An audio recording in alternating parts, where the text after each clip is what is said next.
Assalamualaikum warahmatullahi wabarakatuh. Perkenalkan, nama saya Dinda Sari dari kelas 12 BKPA nomor absen 4. Di sini saya akan menjelaskan tentang perlindungan dan penegakan hukum di Indonesia. Hakikat perlindungan dan penegakan hukum.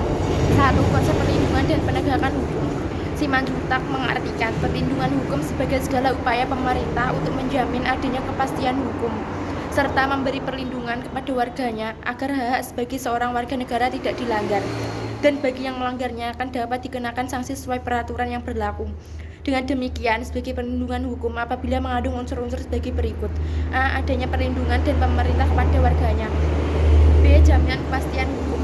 C. Berkaitan dengan hak-hak warga negara. D. Adanya sanksi hukum bagi pihak yang melanggarnya. 2. Pentingnya perlindungan dan penegakan hukum. Perlindungan dan penegakan hukum sangat penting dilakukan karena dapat mewujudkan hal-hal berikut: A. Tegaknya supremasi hukum. B. Tegaknya keadilan. C. Mewujudkan perdamaian dalam kehidupan di masyarakat.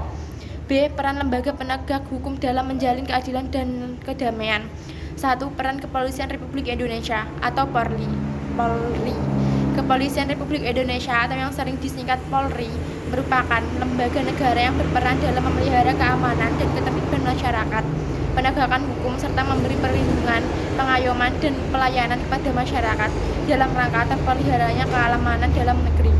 Pasal 16 Undang-Undang Republik Indonesia Nomor 2 Tahun 2002 tentang Kepolisian Republik Indonesia telah menetapkan kewenangan sebagai berikut: A. Melakukan penangkapan, penahanan, penggeledahan, dan penyitaan. B. Melarang setiap orang meninggalkan atau memasuki tempat kejadian perkara untuk kepentingan penyelidikan. C. Membawa dan menghadapkan orang pada penyidik dalam rangka penyidikan. D. Menyuruh berhenti orang yang dicurigai dan menanyakan serta memeriksa tanda mengenal diri. E. Melakukan pemeriksaan dan penyitaan surat. F. Memanggil orang untuk didengar dan diperiksa sebagai tersangka atau sanksi. G. Mendatangkan orang ahli diperlukan dalam hubungan dengan pemeriksaan perkara. H. Mengadakan penghentian penyelidikan. I. Menyerahkan berkas perkara kepada penuntut umum. 2. Peran Kejaksaan Republik Indonesia. Peran Kejaksaan Republik Indonesia: A. Di bidang pidana, melakukan penuntutan, melaksanakan penetapan hukum dan keputusan pengadilan yang telah memperoleh kekuatan hukum tetap, melakukan pengawasan terhadap pelaksanaan putusan pidana bersyarat, putusan pidana pengawasan, dan keputusan lepas bersyarat, melakukan penyidikan terhadap tindak pidana tertentu berdasarkan undang-undang, melengkapi berkas perkara tertentu, dan untuk itu dapat melakukan pemeriksaan tambahan sebelum dilimpahkan ke pengadilan yang dalam pelaksanaannya dikoordinasikan dengan penyidik.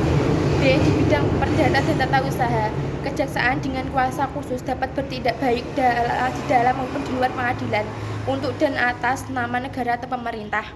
C. Dalam bidang ketertiban dan ketentraman umum, peningkatan kesadaran hukum masyarakat, pengamanan kebijakan penegakan hukum, pengawasan peredaran barang cetakan, pengawasan aliran kepercayaan yang dapat membahayakan masyarakat dan negara, pencegahan penyalahgunaan dan atau penodaan agama, penelitian dan pengembangan hukum serta statistik kriminal.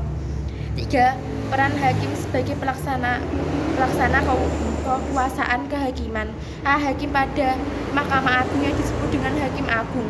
B. Hakim pada badan peradilan yang berada di bawah Mahkamah Agung, yaitu dalam lingkungan peradilan umum, lingkungan peradilan agama, lingkungan peradilan militer, lingkungan peradilan tata usaha negara, dan hukum pada pengadilan khusus yang berada dalam lingkungan peradilan tersebut. C. Hakim pada Mahkamah Konstitusi yang disebut dengan Hakim Konstitusi. 4. Peran advokat dalam penegakan hukum. Adapun persyaratan untuk menjadi advokat di Indonesia diatur dalam pasal 3 Undang-Undang Republik Indonesia Nomor 18 Tahun 2003 tentang advokat, yaitu: A. Warga negara. B. Bertempat tinggal di Indonesia.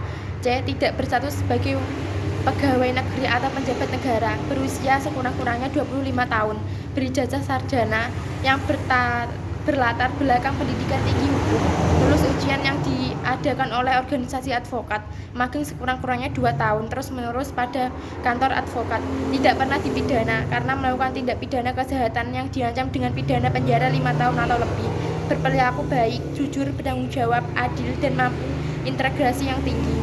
5. Peran Komisi Pemberantasan Korupsi atau KPK. A. Koordinasi dengan instansi yang berwenang melakukan pemberantasan tindak pidana korupsi. B. Supervisi terhadap instansi yang berwenang melakukan pemberantasan tindak pidana korupsi. C. Melakukan penyidikan, dan penuntutan terhadap tindak pidana korupsi.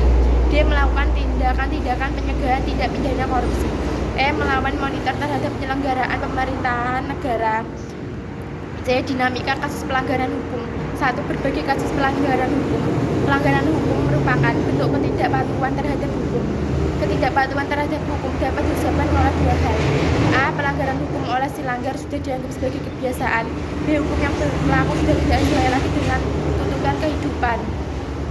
2. Macam-macam sanksi atas pelanggaran hukum. Sanksi norma hukum adalah tegas dan nyata. Hal tersebut mengandung pengertian sebagai berikut. 1. Tegas berarti adanya aturan yang telah dibuat secara material, telah diatur dalam peraturan perundang-undangan. Misalnya, hukum pidana mengenai sanksi diatur dalam pasal 20 KUHP.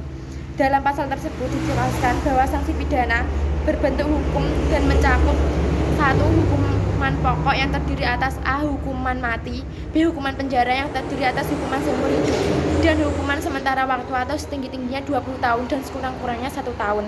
2. Hukuman tambahan yang terdiri atas pencabutan hak-hak tertentu, perampasan atau penyitaan barang-barang tertentu, pengumuman keputusan hakim. 2. Nyata berarti adanya peraturan yang secara material telah ditetapkan kadar hukumnya berdasarkan perbuatan yang dilanggarnya. 3. Partisipasi dalam perlindungan dan penegakan hukum. A. Dalam kehidupan di lingkungan keluarga, mematuhi perintah orang tua, ibadah tepat waktu, dan menghormati anggota keluarganya yang lain seperti ayah, ibu, kakak, adik, dan sebagainya.